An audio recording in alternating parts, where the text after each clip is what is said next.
Meu Tio, primeiro conto do livro Anos de Chumbo, de Chico Buarque. Você é meu convidado a partir de agora a assistir esse vídeo, que eu vou falar um pouco desse conto que vem causando uma certa polêmica. Sabe por quê? Vem comigo.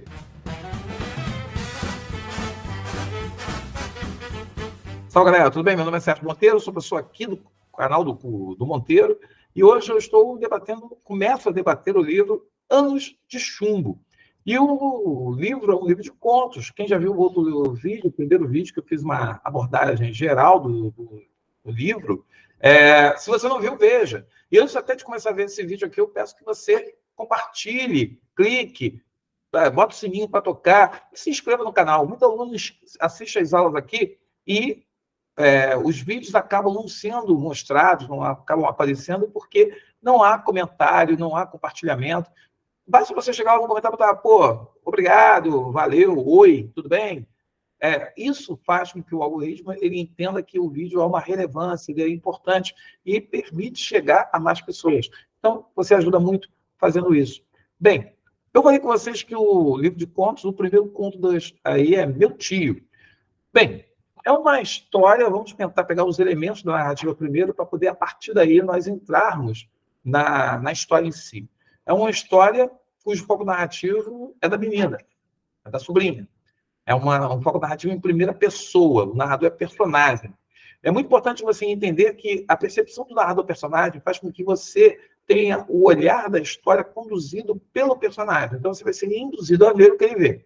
Claro que ele vai levantar hipóteses, suposições sobre algumas situações. E você tem que estar atento a isso, porque provavelmente gera questões da UERJ. Saber o que está subentendido, o que, de repente, a personagem não compreendeu, o que ela não percebeu, e como que, dentro desse processo, como que ela avalia ou ela supõe o que os pais, o tio, pensam em determinadas situações. Então, assim, é muito importante a gente entender esse narrador-personagem, como ele conduz, como ele trabalha o texto. Bem, os personagens que nós vamos prestar atenção é o tio e a sobrinha. Que a sobrinha, ao lado do tio, vai passar por diferentes situações e nós vamos acompanhar a personalidade do tio e a personalidade da menina nessa captação do que acontece de fato na história. Também a gente tem o pai e a mãe, que aparecem no início do conto e no final do conto. E aí é importante porque você vai observar a atitude do início e a atitude do final, e isso gera um certo choque para muita gente. E é uma coisa que vale a pena a gente pensar aqui na construção da história. Outra coisa que acontece aí, que é muito importante a gente definir, é a questão do lugar. Os contos, como eu já falei no primeiro vídeo, os contos se passam no Rio de Janeiro. E esse conto, como se passa no Rio de Janeiro, a gente vai sair de um Rio de Janeiro que parece ser suburbano para um Rio de Janeiro Zona Oeste. E aí nós vamos observar como que muda a percepção, a análise, o comportamento da menina em relação a esses espaços. Então, o lugar, Rio de Janeiro. O tempo que ocorre, a história ocorre um dia, e dá a entender que são os dias de hoje. Então, assim, um passado recente aqui no Rio. E o enredo é a história de uma adolescente que mantém um relacionamento com um tio endinheirado sob a tolerância familiar. Bem, esse é o enredo. O que acontece nesse desenvolvimento do enredo é que choca muita gente, tem gerado uma polêmica, porque como assim um tio mantém relações, inclusive sexuais, com a sobrinha, que é filha da irmã dele? Como assim? E como a família tolera essa relação? Como que isso passa assim? Pô, como é que a UERJ não tem vergonha de passar um texto desse para os alunos que estão saindo do ensino médio lerem? Bem, é um dos papéis, né, entre várias possibilidades da literatura. A literatura tem a função aí de provocar, de botar dedos em feridas. E essas feridas, elas não podem ser ignoradas. Elas não podem fingir que não existem. Existem milhares de crianças que são exploradas, que sofrem algum tipo de assédio, que sofrem algum tipo de violência, e que têm aí a condescendência da família. Tanto é que você vê, hora ou outra, nas páginas policiais, não só do Rio de Janeiro, mas do Brasil, crianças que são exploradas por padrastos, por mães, por tios, por padrinhos e compadres, por outras pessoas que acabam justamente sendo, muitas vezes, o que permite isso é uma coisa chamada pobreza, a questão social, a questão econômica, essa coisa de você olhar e naturalizar uma garota nova saindo com um homem mais velho, isso daí para muita gente faz parte, né? Pô, a garota é bonitinha, o cara é mais velho, tem dinheiro, pô, o cara tem dinheiro e a garota quer sair, qual o problema? Então, assim, você vai observar, isso é muito mais comum em muitos espaços públicos do que nós imaginamos. Agora, a condescendência da família, aí no caso, é uma coisa que vai chamar muita atenção. Mas vamos lá. O que a gente tem aí? Eu fiz aqui um resumo de algumas coisas que eu achei que é interessante destacar na narrativa. A narrativa começa com o tio indo à casa da sobrinha e ele normalmente não sobe, mas dessa vez ele teve que subir, porque ele tinha umas encomendas a serem entregues à mãe da menina, que é a irmã dele. E ele chega, deixa o que tem que chegar, deu os 2 beijinhos ali na irmã. O pai ficou no quarto, fingindo que estava dormindo, não querendo ver e ter que lidar com o sujeito. E aí entra uma questão bem interessante, né? Essa questão da irmã que recebe o irmão, que está levando uma encomenda, e aí aquela coisa familiar, mas a mesma velocidade com que ele chega, ele sai. A menina fala que ela mal teve tempo de pegar a bolsa dela e sair. E a menina já chama atenção, porque o tio dela está sempre de óculos escuros. E esses óculos escuros é como se fosse uma máscara, né? É uma forma que ajuda a criar um personagem, a criar uma máscara. Né? Eu sempre fui me lembrando daquele personagem que era o Louro, né? Que ele usava o óculos escuros, que o óculos escuros, assim, você não vê os olhos, né? Então você não tem a ideia de quem você está vendo, quem você está olhando. E aí o tio dela sai, ele só tira o óculos para descer a escada, porque o elevador está ruim, e aí ele já aparece ali uma questão bem interessante. A menina revela que ele afirma que vai dar um apartamento melhor para a família morar. Um apartamento que a irmã faria beicinho, como ele diz, né? Ela vai fazer beicinho, mas que o pai, mas depois aceitaria, porque a irmã sempre foi turrona, sempre foi marrenta, mas no final cede. E o pai não ia deixar de aceitar um upgrade na qualidade de vida, e a menina ficaria feliz porque ela teria a praia à sua frente. Então, veja bem, aqui você já tem uma questão que o cara tem a menina e ele já fala que, ó, eu vou dar um apartamento melhor para você. Então, aqui você tem uma conveniência de relacionamento, e aí ela chama atenção para o carro. É um carro novo, não. Ela fez questão de falar que é uma SUV Pajero 4x4, um carro imenso parado em frente ao prédio, que botou um carro inteiramente sobre a calçada. E quem quiser passar, que vá para a rua e passe no meio da rua. Então, assim, esse tio que tem o relacionamento com a sobrinha, o tio, ele promete um apartamento melhor. O tio que tem um carro que ele bota no meio da calçada e dane-se se há uma regra de trânsito que proíbe colocar os 4 pneus sobre a calçada. E aí rola aquela coisa, né, dele chegar e perceber as pessoas olhando para ele, e aí ele solta a famosa frase, né, a inveja é uma M. E aí ele sai, as crianças da rua ficam vendo, né, porque ele sempre aparecia com um carro diferente, ele tinha aparecido com o Mini Cooper, agora estava com essa SUV Pajero. E aí, ele saindo das ruas, as crianças ficam lá cortejando o carro, e de repente, quando ele ganha a pista, ele aumenta a alta velocidade, e ele vai a toda, e ele entra no túnel e fica buzinando, cortando, e alta velocidade, buzinando, buzinando, buzinando, e ele só para de buzinar quando sai do túnel. Porque aí a buzina não faz efeito. Então, isso já vai construindo a personalidade do tio, e você já vai percebendo essa coisa do tio. Quer dizer, a forma como ele dirige no trânsito já dá um outro caráter do perfil dele. Ele vai parar no posto de gasolina para poder abastecer. Quando ele vai abastecer no posto, acontece que ele manda encher o tanque, fecha o vidro e liga um funk no último volume, com a menina dentro. Não há diálogo entre eles. Não há um diálogo entre eles. E, como não há um diálogo entre eles, o que acontece? a menina vai falando que ele está ouvindo um funk alto pra caramba, e quando ele nem vê que o cara está com a maquininha ali esperando para passar o cartão. E aí, quando ele abre, ele está dando notas de 100. E aí ele pede uma cerveja, a primeira do dia, e um picolé de uva, que é o preferido. Ela diz, é meu preferido, ela faz esse comentário. Não pode, mas o cara dá uma nota de 50 e diz que pode ficar com troco. Aí o cara larga a bomba para ir lá pegar o que o cara quer. Veja, a questão do poder econômico desse cara já é uma questão que já está ficando bem marcada. É a questão da promessa do apartamento, é a questão do carro, é a questão da capacidade dele corromper as pessoas de acordo com a vontade dele. E dali ele sai de novo. E nós vamos registrando, vai descrevendo, né, os sinais que levam até a praia de Grumari, para onde ele vai. E nesse caminho vai falando dos sinais, ele vai parando, e fica aquela coisa impaciente, ele fala dos malabares.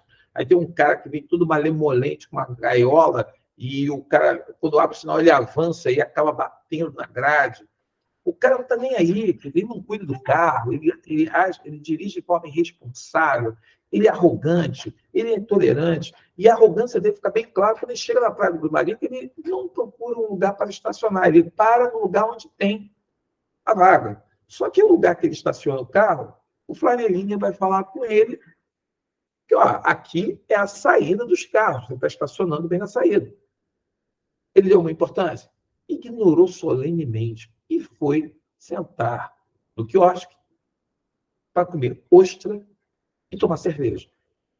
E aí ele vai falar para a sobrinha tomar um banho. Vai lá para a praia. E aí ela tira o vestido e ela destaca, né, que ela estava usando o biquíni que ele comprou para ela. Então, o biquíni que ela estava vestindo ali, ele queria vê-la no biquíni, indo para a praia. Só que quando a menina sai da água e olha para o tio, ela está ouvindo uma confusão. E qual é a confusão que está tendo? Lógico, as pessoas queriam sair e o carro deles estava no meio do caminho, impedindo a saída das pessoas. E aí entra uma questão, ela só observa o tio indo na direção, calmamente, as pessoas gritando e tudo mais. Ela não sabe o que aconteceu, mas ela vê que o tio dela fala com o dedo indicador, apontando e falando, e os caras abaixando a cabeça, saindo de perto. Bem, o que será? Você deduz que rola uma intimidação. Agora, qual tipo de intimidação? Veja, a menina diz que, mesmo com calor, ele não tira o casaco de nylon dele. Ou seja, o cara está suando e não tira o casaco de nylon. E essa questão dele chegar e os caras abaixarem a voz, saírem de cabeça baixa e o cara ficar falando atrás dos caras, é uma questão assim que rola muito em alguns lugares. E aí você fica pensando, o cara tem muito dinheiro, não respeita ninguém, não respeita normas. Esse cara, ele tem um poder, mas não é só o poder do dinheiro. E aí ele vai voltar para a praia, vai acompanhar a sobrinha até a água, novamente. E aí ele revela o desejo sexual dele, que choca muita gente. Mas ele está com um sapato, e aí ela fala que o tênis dele é plataforma, ou seja, ele usa um tênis que o deixa mais alto. Então ele não é tão alto, usa óculos escuros o tempo todo, está com casaco de nylon e com sapato plataforma. E aí ele volta com ela, vai comprar uma água mineral, vai levá-la até o carro. Os outros carros estão parados, esperando ele sair. E aí a menina fala, né, vendo a cara dos caras, tudo cara amarrado, mas não podendo fazer nada. E aí ela diz, né, pô, ele deve estar pensando agora que a inveja é uma M. E elas vão sair da praia e vão para o motel. Só que nesse inteirinho acontece uma situação dele estarem parados no sinal e para um motociclista ao lado. E o motociclista fica olhando para o carro com aquela cara de vai a carrão, mas... E aí ele fica acelerando, e aí ele joga a moto um pouco para frente, e aí a sobrinha ela fica dizendo que não dá para... que ali, ele estava do lado, não daria para vê-la, Mas quando ele adiantou a moto, ela pôde ver, além do capacete, com o cara de olhos verdes, que ele era um cara, vamos dizer assim, selvagem, com aquela moto potente, aquela moto toda poderosa. E o cara, quando abre o sinal, ele arranca com a moto. E aí o tio vai atrás, se sente desafiado. E aí você vê que ele é um cara que ele não gosta de ser desafiado e mais, ele não gosta de perder. Tanto que ele vai emparelhar com a moto, vai começar a jogar o carro para cima da moto, e quando o motociclista se sente ameaçado, o que ele faz? Ele puxa uma barra de ferro e começa a bater no carro. E aí o tio, só que ele erra um dos movimentos, ele perde a força e o cara dá uma banda de carro para poder fazer a moto capotar. É uma outra situação muito interessante para você entender a construção da personalidade desse tio. E aí o tio vai para a concessionária, porque o carro está tudo amassado. Ele quer um carro reserva. E ele quer o único modelo do carro que está na loja. Ele não quer outro carro como forma de carro reserva enquanto o carro dele conserva. Ele quer o carro que está lá na vitrine, na exibição. E aí o vendedor diz que não dá, que não pode, e aí ele começa a ficar irritado, começa a se exaltar. Aí o que ele faz? Ele puxa um dinheiro e manda a sobrinha ir à farmácia para comprar Viagra e lá o sorvete. E ela vai comprar o sorvete, aí ela fala que na farmácia todo mundo de máscara. Ela já tinha falado que na concessionária as pessoas estavam com máscara do Covid, e ela também fala que o cara na farmácia também estaria com a máscara do Covid. E aí entra uma discussão. Ela volta, quando ela volta, ela está vendo que o tio dela está conversando com o gerente e consegue sair com um carro igual que estava na vitrine e vai embora. De novo, o grau de persuasão, o grau de intimidação dele. Só que eu aqui acabei passando por cima de uma questão quando eles saem da praia, eles entram numa rua desigual. E é muito importante, eu esqueci dessa passagem. É uma passagem interessante porque fala sobre que o tio ele está envolvido com construção de prédios irregulares. E aí a gente vai mexer com um problema muito sério que acontece na Zona Oeste do Rio de Janeiro, que é a ação de milicianos e de traficantes. Mas essa questão de construção irregulares, a Polícia do Rio e vários especialistas denunciam sobre essas construções irregulares do prédio. Tanto é que ele chama a atenção que o prédio ele é mais alto que os outros e ele não respeita o limite da calçada. Então, assim, ele faz as coisas do jeito que ele quer. Ele seria a lei ali. E quando ele chega, os caras tiram a mesa, ele para, fica tocando a buzina, e aí você vê o olhar dela olhando para os caras saindo do prédio, os trabalhadores. Ela diz que parece até um time de pelada, porque metade está com a camisa do Flamengo e a outra metade está sem camisa. Então parece que eles estavam jogando uma partida de futebol. E aí o tio abre o porta-mala, pega um pacote lá, uma bolsa cheia de dinheiro e fica dando maços de dinheiro na mão dos caras que ficam contando o dinheiro. Então, assim, é uma atividade legal, ilícita, e o tio, você vê que uma das fontes que vão dar dinheiro para ele está relacionada a isso, a construções de prédios irregulares, que não passam pelo crivo de nenhuma de prefeitura, de fiscal, de ninguém. E aí, daí que eles vão, no caso, para o motel, e ele vai finalmente fazer o que ele queria desde o início, e depois ele acaba, no caso, a cena final, com a volta para casa, percebemos a permissividade da família diante da situação familiar, né? Essa situação que é repetida, que é cotidiana, e que a mãe demonstra uma certa preocupação, que eu não vou falar aqui, porque eu vou deixar que você leia.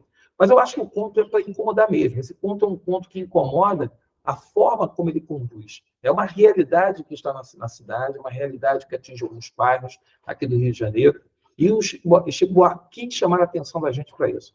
Se você ficou indignado, se você ficou, no caso, revoltado, se você se sentiu enojado, ele acabou atingindo o seu objetivo, que é tirar o leitor da zona de conforto e refletir até quando nós temos que ser tolerantes, temos que fingir que isso não é conosco ou que isso não tem nada a ver com a nossa realidade.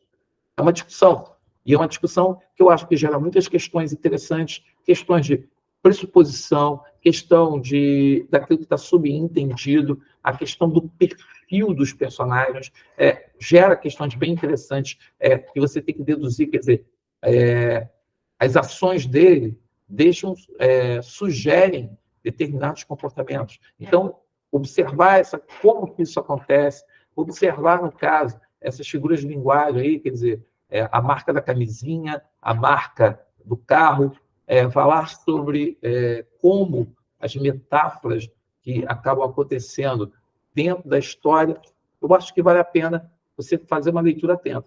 Se você quer saber mais sobre esse ponto e discutir, debater melhor, você pode participar do projeto que eu estou fazendo lá no Hotmart. E você participando desse projeto, eu vou detalhar esse ponto, vou debater as ideias desse ponto de uma forma melhor e mais completa, e você ainda vai poder fazer exercícios que eu fiz sobre esse ponto. Então, pelo menos 5 questões inéditas desse ponto eu vou resolver com você, e você pode tirar mais dúvidas conversando comigo. Você é convidado, você pode participar das aulas ao vivo, ou apenas assistir às aulas que ficam gravadas, e você vai ter direito também a receber um pacote com as questões de acordo com a aula e o simulado que eu vou fazer. São 2 simulados que vão acontecer e você pode fazer participando da Hotmart. O link está lá na página do Instagram, é só você procurar Projeto UERJ Monteiro na Hotmart e você pode participar.